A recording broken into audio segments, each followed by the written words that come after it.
Hello, my puppets. Here I am with my Grimm's fairy tales, and I wanted to tell you the story of the glass coffin. Let no one say that a poor tailor cannot do great things and win high honors. All that is needed is that he should go into the right smithy, and what is of most consequence, that he should have good luck. A civil and adroit tailor's apprentice once went out traveling and came to a great forest, and as he did not know the way, he lost himself. Night fell, and there was nothing left for him to do but seek bed on soft moss in his painful solitude. But here the fear of wild beasts let him have no rest there, and at last he was forced to make up his mind to spend the night in a tree. He sought out a good high oak and climbed up to the top of it, thanking God that he had his goose with him, for otherwise the wind which blew over the top of the tree would have carried him away. After he had spent some hours in the darkness, not without fear and trembling, he saw at last in the very short distance a glimmer of light, and he thought that a human habitation might be there, where he would be better off than in the branches of a tree. So he got carefully down and went towards the light. It guided him to a small hut that was woven together of reeds and rushes. He knocked boldly, and the door opened, and by the light which came forth he saw a little hoary old man who wore a coat made of bits of colored stuff sewn together. "Who are you, and what do you want?" asked the man in a grumbling voice. "I'm a poor tailor," he answered, "whom night has surprised here in the wilderness, and I earnestly beg you to take me into your hut until morning." "Go away," replied the old man in a surly voice. "I'll have nothing to do with rascals. Seek shelter elsewhere." After these words, he was about to slip into his hut again, but the tailor held him so tightly by the corner of his coat and pleaded so piteously that the old man, who was not so ill-natured as he wished to appear, was at last softened, and took him into the hut, where he gave him something to eat, and then pointed him out to a very good bed in the corner. The weary tailor needed no rocking, but slept sweetly until morning. But even then he would not have thought of getting up if he had not been aroused by a great noise. A violent sound of screaming and roaring forced its way through the thin walls of the hut, and the tailor, full of unwonted courage, jumped up and put on his clothes in haste, hurrying out.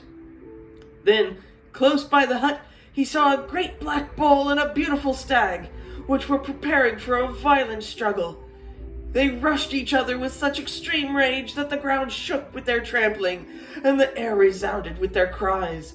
For a long time it was uncertain which of the two would gain victory, and at last the stag had thrust its horns into his adversary's body, whereupon the bull fell to earth with a terrific roar, and was thoroughly dispatched by a few strokes from the stag.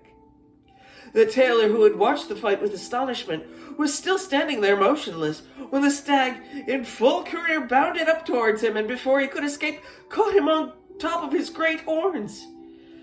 He had not much time to collect his thoughts, for it went in a swift race over stock and stone, mountain and valley, wood and meadow, and with both hands atop the horns, and he resigned himself to his fate. It seemed to him, however, that as he were just flying away. At length the stag stopped in front of the wall of rock, and let the tailor down gently. The tailor, more dead than alive, required a longer time than that to come to himself. When he had in some degree recovered, the stag, which had remained standing by him, pushed his horns with such a great force against the door that was in the rock that it sprang open. Flames of fire shot forth out, which followed by a great smoke which hid the stag from his sight. The tailor did not know what to do, or whether to turn and run, or to get out of this desert and back to human beings again. While he was standing thus undecided, a voice sounded out of the rock which cried to him, "Enter without fear, no evil shall befall thee." He certainly hesitated, but driven by a mysterious force he obeyed the voice, and went in through the iron door into a large and spacious hall, whose ceilings walls and floor were made of shining, polished, square stones.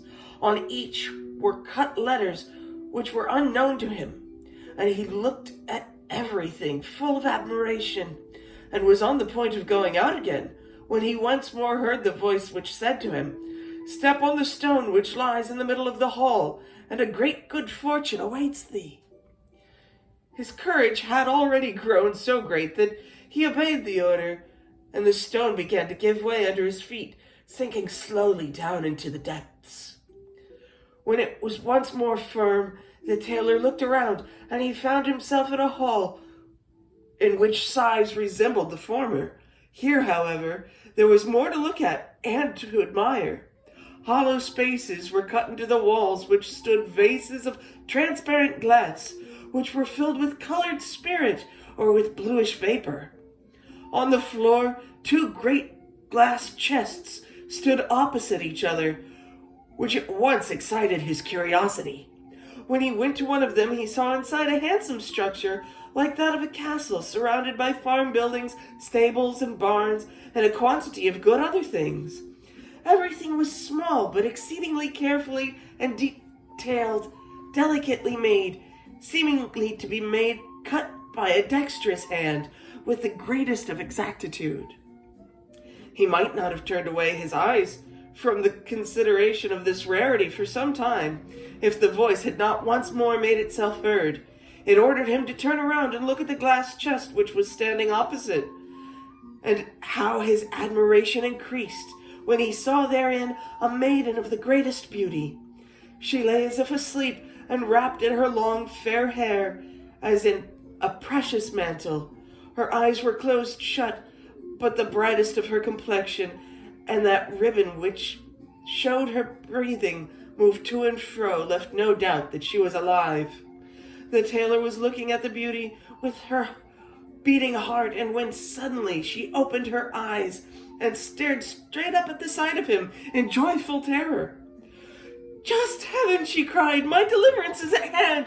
Quick, quick, help me out of my prison. If you push back the bolt of this glass coffin, I shall be free." The tailor obeyed without delay, and she immediately raised up the glass lid and came out, hastened into the corner of the hall, where she covered herself with a large cloak, and she seated herself on a stone and ordered the young man to come to her. After she had imprinted a friendly kiss upon his lips, she said, "Well, my long-desired deliverer, kind heaven has guided you to me and put an end to my sorrows.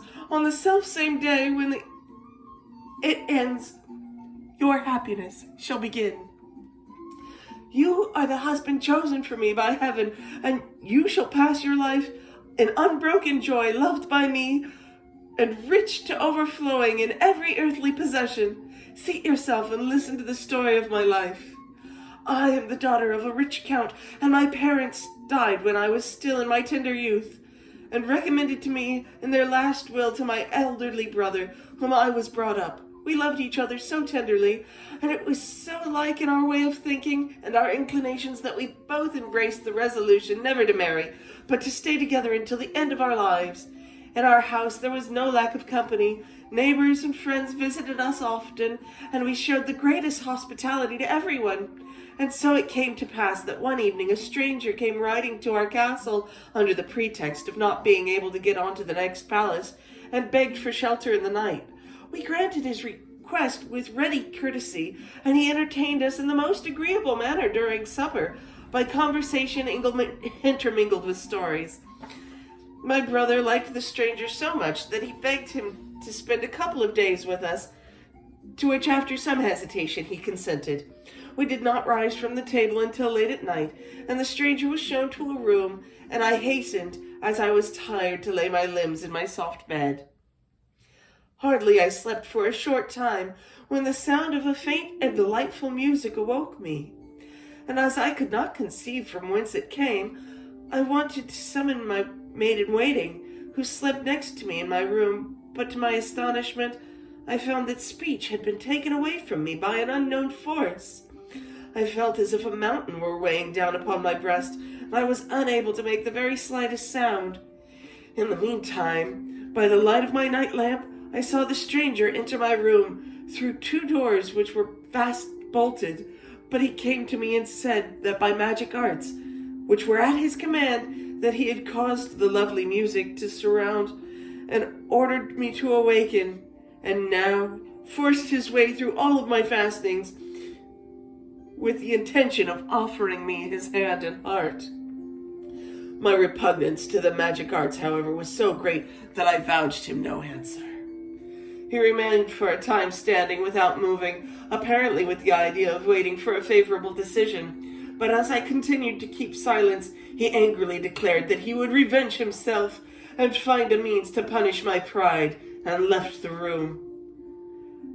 As I passed the night in the greatest disquietude, and only slept towards the morning, when I awoke, I hurried to my brother, but could not find him in his room, and the attendants told me that he had ridden forth with the stranger on the chance to chase daybreak. At once I supposed nothing good, but I dressed myself quickly, and ordered my palfrey to be saddled, and accompanied only by one servant, rode at full gallop into the forest. The servant fell with his horse, and could not follow me, for his horse had broken his foot. And I pursued my way without halting, and in a few minutes I saw the stranger coming towards me with a beautiful stag, which he led by a cord. I asked him where he had left my brother, and how he'd come by this stag, whose great eyes I saw tears flowing. And instead of answering me, he began to laugh loudly, and I fell into a great rage at this, pulling out a pistol and discharged it at the monster, but the ball rebounded from his breast and went into my horse's head. I fell to the ground, and the stranger muttered some words which deprived me of consciousness. When I came to my senses again, I found myself underground in this glass coffin, and the magician appeared once again, saying that he had changed my brother into a stag in my castle, and all that had belonged into it had been diminished in size by his arts, and shut up in the other glass chest, and my people had all been turned to smoke and confined to glass bottles. He told me that if I would now comply with his wish, it was an easy thing for him to put everything back to its former state, as he had nothing to do but to open the vessels, and everything would return once more to its natural form. I answered him as little as I had done the first time, and he vanished, leaving me in my prison, which in a deep sleep came upon me, and among the visions which passed before my eyes, it was that the most comforting in which a young man came to set me free, and when I opened my eyes today, I saw you, and beheld my dream fulfilled. Help me to accomplish the other things, which those I had seen in my vision. First, let's lift the glass coffin in which the castle is enclosed onto that broad stone. And as soon as the stone was laid in, it began to rise up on high with the maiden and the young man, and mounted through the opening of the ceiling into the upper hall, for whence they could open it easily once it had reached open air. And marvelous to behold now, the castle and houses and farm buildings which were enclosed stretched themselves out and grew to their natural size with the greatest rapidity. And after the maiden and the tailor returned to the cave beneath the earth, and had the vessels which were filled with smoke, and carried it up by the stone, the maiden had scarcely opened the bottles, where the blue smoke had rushed out and changed itself into living men whom she recognized as her servants and people, and her joy was still more increased when her brother, who had killed the magician in the form of a bull, came out of the forest to them in his human form. And on that self-same day, the maiden, in accordance with her promise, gave her hand to the altar to that lucky young tailor.